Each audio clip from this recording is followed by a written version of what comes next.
What's good, everybody? It's your man Joe, and you're checking out Bleu TV. So I'm here, guys.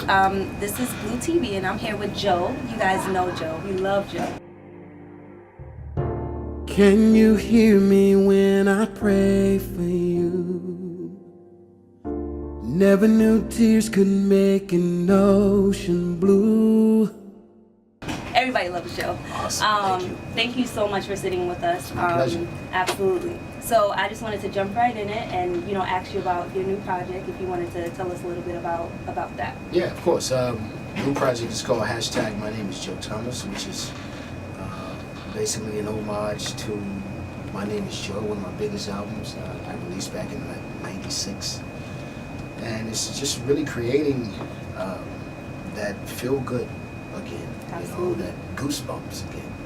And I started with the most organic process, which is sitting at a piano or picking up the guitar and writing a song, just from the original way they did it back in the day. Absolutely. And so I wanted to start with the song first, and then add elements and compositions that created something that felt good for today's generation, as well as my core fans that have always supported me. And I love the album. It's actually coming out November 11th. Yes.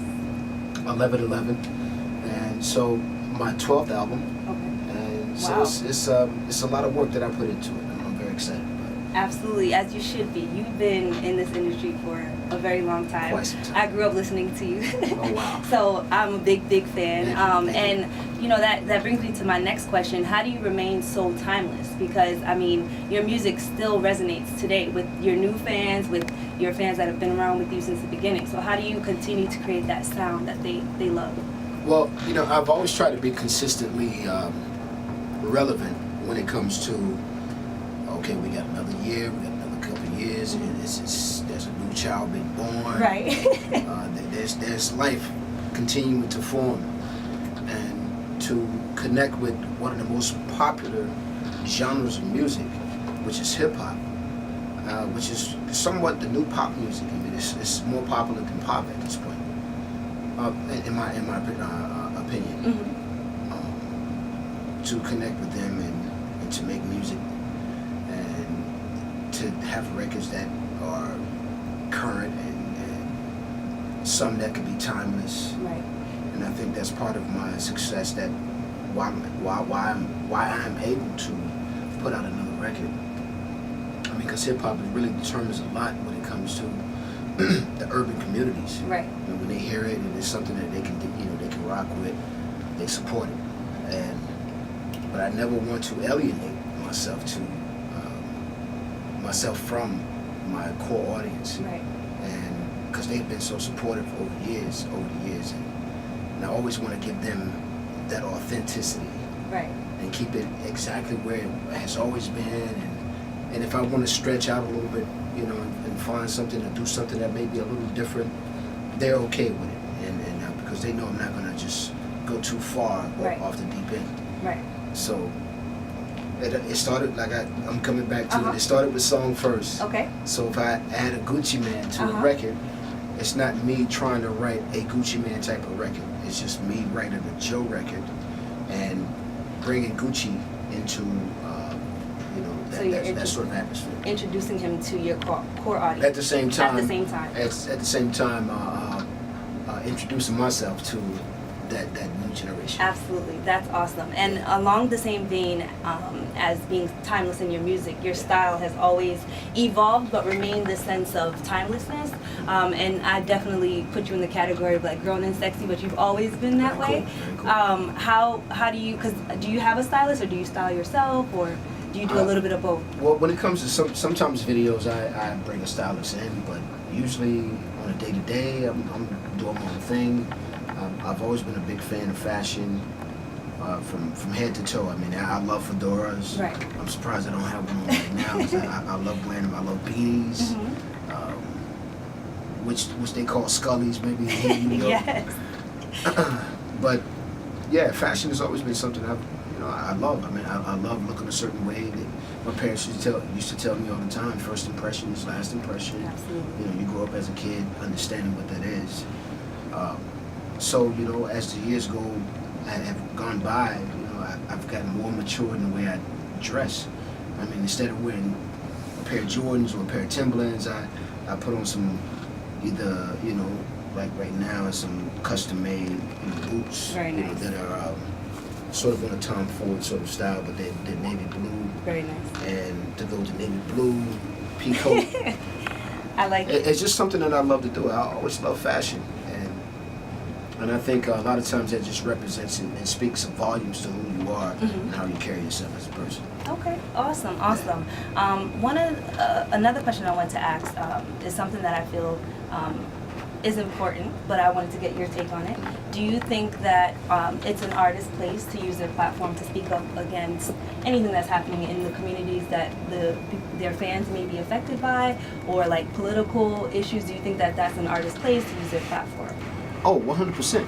Absolutely. I think we have, once you have a voice, especially a big voice, I think it's our duty and responsibility to speak on what is happening in our community, in our world.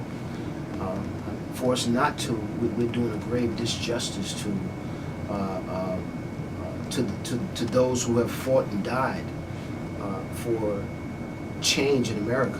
Absolutely. We're dealing with so much right now. It's just unfortunate that when you think about what happened back then and now we're in this particular place now, that has much changed. Yes, a lot has changed, but there's still a lot, it feels like, in the hearts and minds of certain people that don't agree with the change. And they feel that they want to make America great again, which is, when was America great for black people at the end of the day? I mean, having a black president is an amazing thing. It's an amazing accomplishment. It is absolutely inspiring. It is hopeful. It gives a lot of hope to, you know, young black men that are out here. I mean, the world is not perfect, and it's not clear that the world will ever be perfect. But the thing is to work towards that particular connection and unity of treating others the way you want to be treated, doing unto others as you would have them to do unto you, as the Bible says. Absolutely. And I think once we start getting the understanding and realize the understanding of that, I'm not like you. I'm sorry if you feel bad about that. I am a little different than maybe who you are used to seeing or communicating with, but I am civil. I am a person of respect. I'm a person of love and respects life. And I just want my life to be respected in the same sense. And I think that's the problem, and I think that's what's the misconception, not the problem, the misconception of Black Lives Matter, is that not only Black Lives Matter, right? Not only, of course, that's not what they're saying. Because I mean, you hear that a lot of times from people. It's like, oh, why not all lives matter? Of course, all lives matter. Right. All lives matter. But here in America, it has been a particular treatment towards black people, and to act like that never happened, to act like that never existed, that's a huge problem. Absolutely. That is a huge problem, and Black Lives Matter too, as well, just as much as anybody else's lives matter, and that's what Black Lives Matter movement was, I think, in my opinion, was all about. Absolutely. So we're in a position now where we're dealing with police brutality. Well, I mean, I hate the word racism. I hate the word race, because there's only one race, that's the human race, right? Agreed. But we tend to separate, and we tend to divide things just with the word race. You know, you got, it is insane. Right. I don't think this is the way God intended to build a beautiful world of human beings and human life. Those who are young and that are very young, that are being taught certain things from their parents and from their elders. To this is how you have to be. Right. This is how you treat a person. Right. And I think ultimately we will find ourselves backpedaling on the idea that one is better than the other. Right. And I think at some point God is going to come, you know, and change the whole perspective of it. It's like, well, you know what? This is what I mean by we're all the same. Absolutely. And I don't want that to happen. I don't want God to come down and be like, this is what it is. Right. Y'all got it confused. Y'all all are one. Right. Because Adam and Eve, and you know, if you go back all the way down, you know, back to the beginning of time, you know, we're going to find a certain connection. Mm-hmm. And I think it's crazy how someone spoke to me earlier today. They said about looking up their ancestry, and to find out that there's so many different mixes and different ethnicities right. in their DNA. And it's like, well, hey, you'll never know. Right. You can never tell. Right. So at the end of the day, I think when God said treat each other as you would like to be treated, that covers all the boundaries. You don't have to be, that'll make you less racist, that'll make you less phobia or right. bias, right. or whatever the case may be. So it's important that we understand what treating people the way you want to be treated really means. And I think that's a great segue to my next question, because the holidays are coming up, and I think that that's a time that people start to remember the importance of coming Ain't that together. something? Right? Wow. It takes the holidays to do that, but Yeah. it's good nonetheless. Yeah. And your album is coming out right before the holidays, which is perfect timing. December 11th. Sorry. November 11th. November 11th. Right. Look at me. No, it's okay. Boy, I tell you, got it. I'm scrambled. I'm fried eggs right now. No, but 11. November 11/11, and yeah, very very important date for me. Okay. And I'm very excited that, you know, it's coming out, because I think R&B needs a burst of what it was, right. and what it is. And I think this album sort of speaks to that particular generation that's coming up now, because I think what they hear first is the groove, the music, Mm-hmm. the beat. Mm-hmm. And so if you give them the beat, then maybe at some point then it'll start to absorb. Of course, radio, if you play it enough times, Right. it becomes like, oh man, I don't know, I didn't know about this joint before, but this is my Right. joint right now. So you start scratching your head on it, like, wow, I didn't think, you know, I would end up loving this song, but now I love it because it's actually saying something. And I think that's what's important to R&B. It's like, have a longevity in what you're creating. Mm-hmm. Think about the generations to come as well. Like, I want to know all the things your man would do, stutter, good girls, don't want to be a player. Hits. All these records they've been around for a long time. And I only want to make music that's going to live up to what that was. And it takes, obviously, the support from radio, and thank you guys for also Absolutely. for allowing this interview to happen, to get the notification, Absolutely. so to speak, that the album is coming, and it's on November 11th. Hashtag my name is Joe Thomas. Awesome. And it's an homage to the biggest record I ever had, which is My Name is Joe, back in '96. Yes. So thank you guys for having that platform No, for us. thank you. And so radio definitely is a big part as well. And say here it is. I mean, if you play it like 20 times, you know, or in a couple of days, that's a huge deal, because now it becomes psychologically locked into your brain. Nice. Like, you're just singing it without even knowing you're singing it. Right.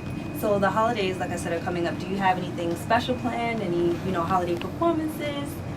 The holidays, you got Thanksgiving, Right. you have Christmas, obviously, and New Year's.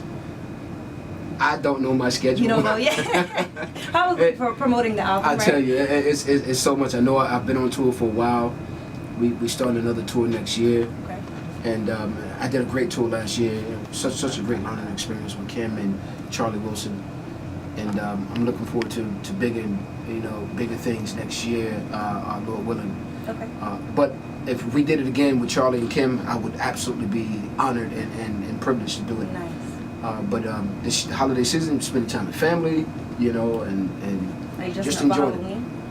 it. You know what? I don't know if I have enough time. I mean, I got another 48 hours Right. to kind of figure out a costume. Nice. But I was thinking, I had a couple of ideas. Okay. I was thinking, I love Martin, Okay. the show Martin. and I was thinking of going with Ramon.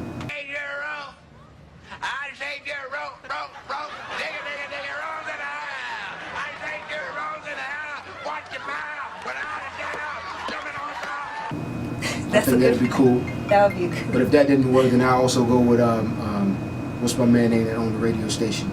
Oh, I should know this. I watch Martin every day. I watch it all the time too. Stan. No, I am serious. You are beautiful. Stan, yeah, there you go.